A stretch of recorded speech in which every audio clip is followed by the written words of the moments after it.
Welcome to your Practicing Public Health. This is the first module of your Master of Public Health with the University of Liverpool Online.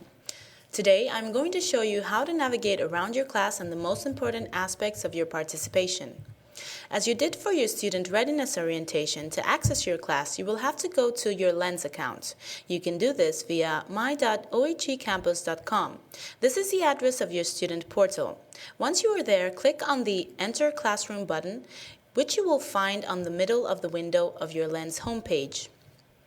Throughout the next week, you will start hearing and reading a lot of new words, and the first one for today is Blackboard. Blackboard is our virtual learning environment where most of your learning will take place.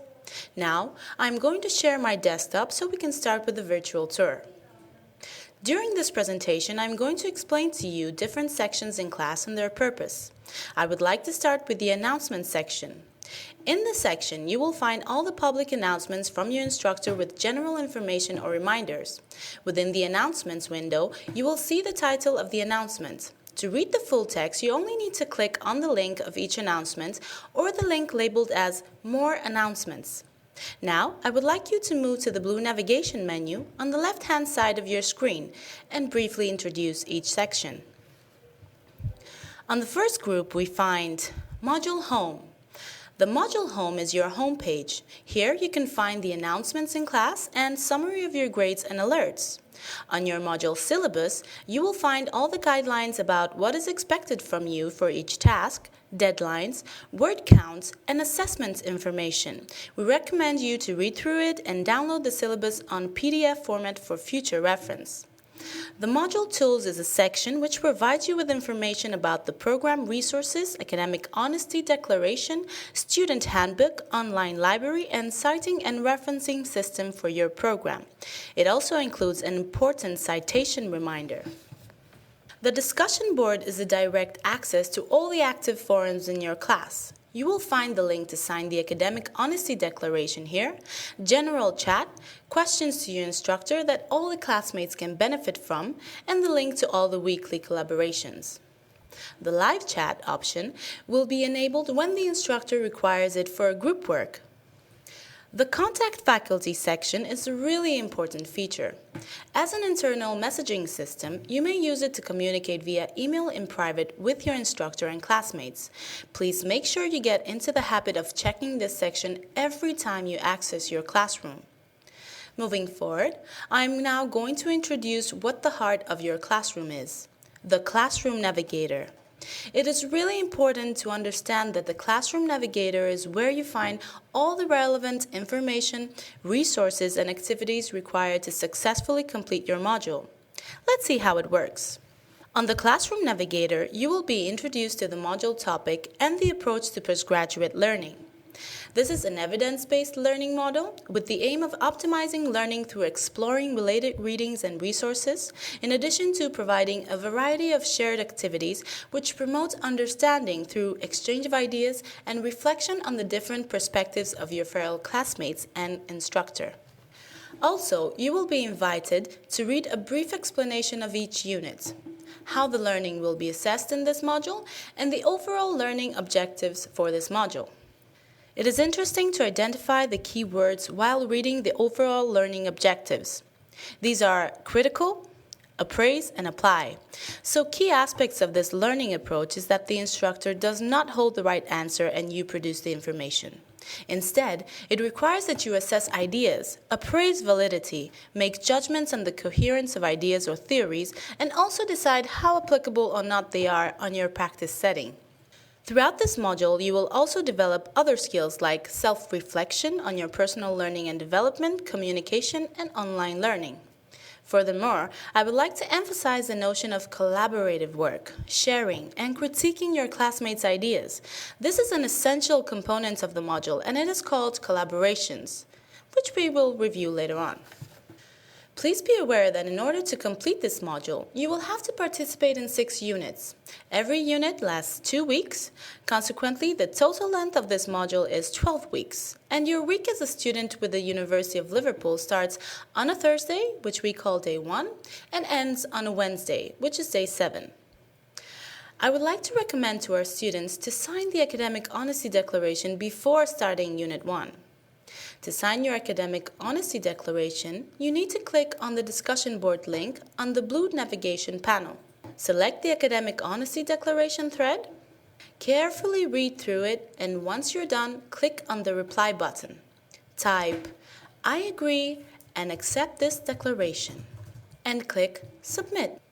On this module introduction section, you can also see the progress bar for each unit, and you can access the unit by clicking on the progress bar or on the unit tab above. Let us have a look at Unit 1 requirements and how to submit your work in class. Now we are in Unit 1. On the left-hand side, you can see the unit bar and underneath the unit components, which you will have to complete to meet the unit requirements. We know that at the beginning it can be really overwhelming, so please take your time to read through all the sections of the unit to have a better understanding of what is expected from you and the deadlines. Deadlines are hard deadlines, and they will always be due midnight your local time. That, of course, does not mean that you're not allowed to do an early submission. We do encourage students to try to submit their work as soon as possible. In this way, students avoid putting themselves into stressful situations. In addition to that, if you know that you have planned a business trip or an unexpected meeting outside your usual location, please make sure to inform your instructor in class. If you are unsure of your internet connection, there is a possibility to request an extension or exemption if needed. Please use the link on the screen to learn more about extensions and exemptions. The first section to discover is Preview and Objectives. Here, you will find a video introductory of Unit 1 that we recommend you to watch. You will also find the learning objectives of the unit that will give you an overall understanding of what's going on and what's going to come for the next 2 weeks. You will also find a useful timeline that will guide you step by step. As an example, this timeline will guide you through your typical weekly workload. You can also find this timeline on a checklist format by clicking on the link of the Center for Student Success site.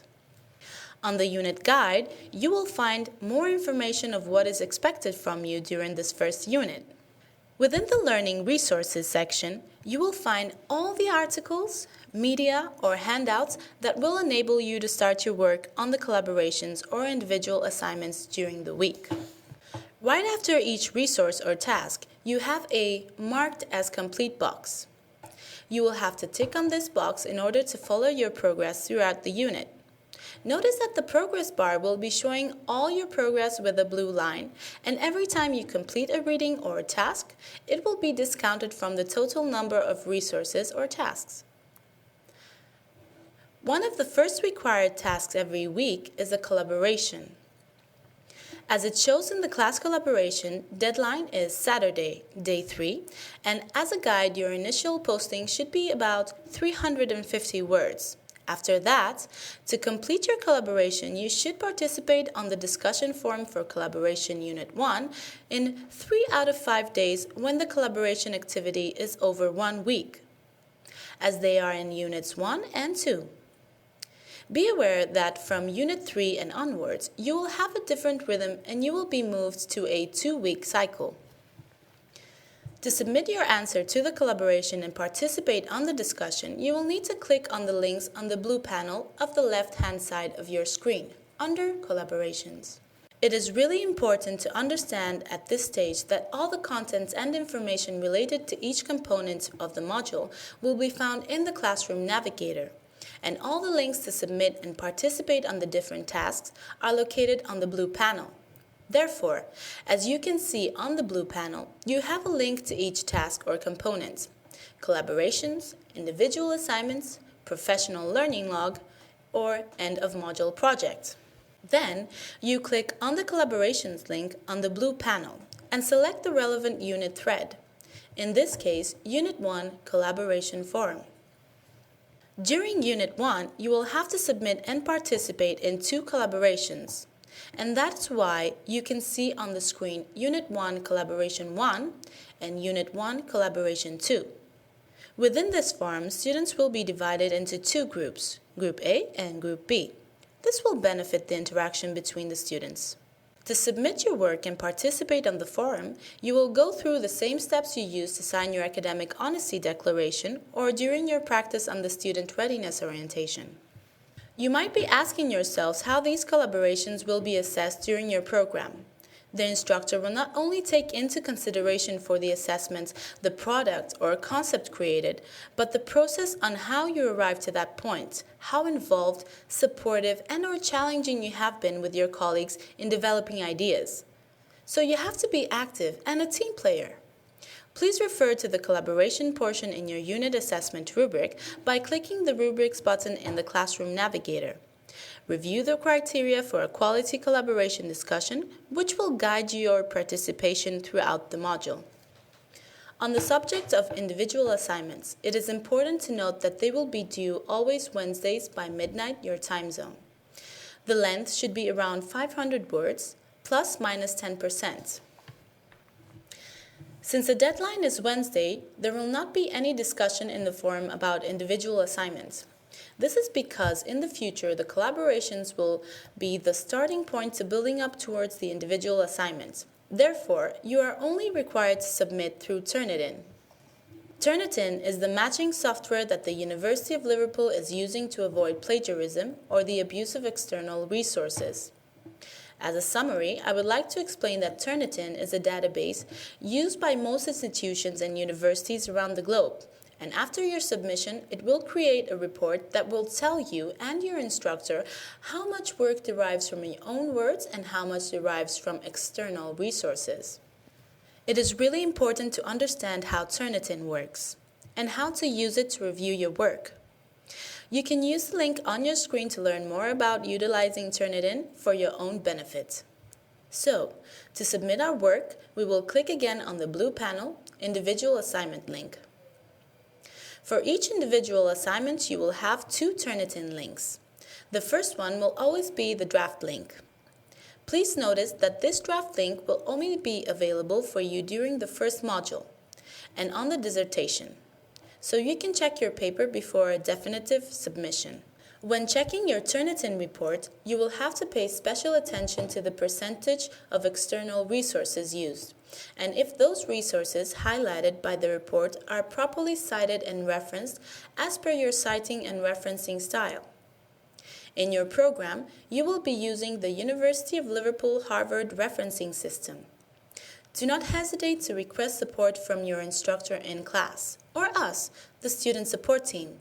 If you need any assistance with regards to your citing and referencing style, the student support team is here to assist you. The second link is a definitive link and the one your instructor will check to review your individual assignments and grade your work. Work not submitted through Turnitin will not receive grades, and therefore it will appear on your grades reports as U, that is, ungraded with a numeric value of 0. Please make sure to choose the relevant link to each unit week. To submit your work, you need to click on the View Complete link and fill in the submission title. Select the destination from where you will upload your work, for an example, your computer device, a Dropbox, etc., and click on the Upload button. You will then be asked to confirm the document that you have uploaded. You click Confirm and complete the submission. The next component is Professional Learning Log. Here, you are going to be asked to keep a personal professional journal concerning what your thoughts are and reflections about what you are learning and how applicable or not they are on your practice setting. In this case, only the first submission will be done through Turnitin, draft link. The rest of your reflection will be done on the Professional Learning Log thread, which you can see here. As you can see, you will be required to do a final submission in Unit 6, so we recommend you to try to write at least 1 or 2 paragraphs at the end of every week. That way, your workload will not be so heavy at the end of the module. In addition, we suggest you to write it first on a word processor document, so you have it ready for a final submission in Unit 6. Now that I've explained all the components, I would like to go back and summarize all the required tasks for Unit 1, Week 1. In Unit 1, Week 1, you are required to submit On day 2, that is Friday, your first entry to the professional learning log, that is, reflecting on your own personal understanding of public health. Please complete this exercise before you do any other readings for week 2, as we are after your own personal views in this exercise. And then submit it through the draft link under the professional learning log link on the blue panel on the left-hand side of your screen. On day 3, Saturday, submit through the Unit 1 collaboration form your initial response to the collaboration task and start with your participation. Remember, you should participate 3 out of 5 days when the collaboration activity is over 1 week, as they are in Units 1 and 2. On day 7, Wednesday, the assignment this week is not actually a written assignment. You will be asked to self-register for the online library and inform your instructor through the Contact Faculty link on the left-hand side menu. During your 5th day in the module, Monday, you should receive an email from us on your student email account inviting you to register on the online library, including all the information and steps needed. We have arrived to the end of this presentation. We hope you found this video tutorial interesting, and you are welcome to review it at any time you need, or any other videos we have on our YouTube channel. If you need any further assistance, please do not hesitate to request support through the link appearing on your screen at the moment, or by visiting the Support tab on our Center for Student Success site. Thank you for your time, and good luck with your studies.